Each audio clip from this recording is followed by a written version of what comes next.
സഹോദരരെ, വിശുദ്ധ യാക്കോബ് ശ്ലീഹ എഴുതിയ ലേഖനം 2-ാം അധ്യായം 14 മുതൽ 17 വരെയുള്ള തിരുവചനങ്ങൾ. എന്റെ സഹോദരരെ, വിശ്വാസമുണ്ടെന്ന് പറയുകയും പ്രവൃത്തി ഇല്ലാതിരിക്കുകയും ചെയ്യുന്നവന് എന്ത് മേന്മയുള്ളത്? ഈ വിശ്വാസത്തിന് അവനെ രക്ഷിക്കാൻ കഴിയുമോ? ഒരു സഹോദരനോ സഹോദരിയോ ആവശ്യത്തിന് വസ്ത്രമോ ഭക്ഷണമോ ഇല്ലാതെ കഴിയുമ്പോൾ നിങ്ങളിൽ ആരെങ്കിലും ശരീരത്തിന് ആവശ്യമായത് അവർക്ക് കൊടുക്കാതെ സമാധാനത്തിൽ പോവുക, തീ കായുക, വിശപ്പടക്കുക എന്നൊക്കെ അവരോട് പറയുന്നെങ്കിൽ അതുകൊണ്ട് എന്ത് പ്രയോജനം? പ്രവൃത്തികൾ കൂടാതെയുള്ള വിശ്വാസം അതിൽ തന്നെ നിർജീവമാണ്. നമ്മുടെ കർത്താവായ മിശിഹായ്ക്ക് സ്തുതി.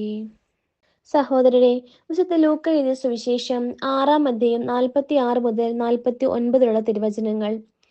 നിങ്ങൾ എന്നെ കർത്താവേ കർത്താവേ എന്ന് വിളിക്കുകയും ഞാൻ പറയുന്ന കാര്യങ്ങൾ പ്രവർത്തിക്കാതിരിക്കുകയും ചെയ്യുന്നത് എന്തുകൊണ്ട്? എന്റെ അടുത്ത് വന്ന് എന്റെ വചനം കേൾക്കുകയും അതനുസരിച്ച് പ്രവർത്തിക്കുകയും ചെയ്യുന്നവൻ ആർക്ക് സദൃശനാണെന്ന് ഞാൻ വ്യക്തമാക്കാം. ആഴത്തിൽ കുഴിച്ച് പാറമേൽ അടിസ്ഥാനമിട്ട് വീട് പണിത മനുഷ്യരോട് സദൃശനാണ് അവൻ. വെള്ളപ്പൊക്കം ഉണ്ടാവുകയും ഒഴുക്ക് അതിനുമേൽ ആഞ്ഞടിക്കുകയും ചെയ്തു. എന്നാൽ ആ വീടിനെ ഇളക്കാൻ കഴിഞ്ഞില്ല. എന്തെന്നാൽ അത് ബലിഷ്ഠമായി പണിയപ്പെട്ടിരുന്നു. വചനം കേൾക്കുകയും എന്നാൽ അതനുസരിച്ച് പ്രവർത്തിക്കാതിരിക്കുകയും ചെയ്യുന്ന മനുഷ്യൻ ഉറപ്പില്ലാത്ത തറമേൽ വീട് പണിതവന് തുല്യൻ. ജലപ്രവാഹം അതിന്മേൽ ആഞ്ഞടിച്ചു, ഉടനെ അത് നിലം പതിച്ചു. ആ വീടിന്റെ തകർച്ച വലുതായിരുന്നു. നമ്മുടെ കർത്താവായ മിശിഹായിക്ക് സ്തുതി.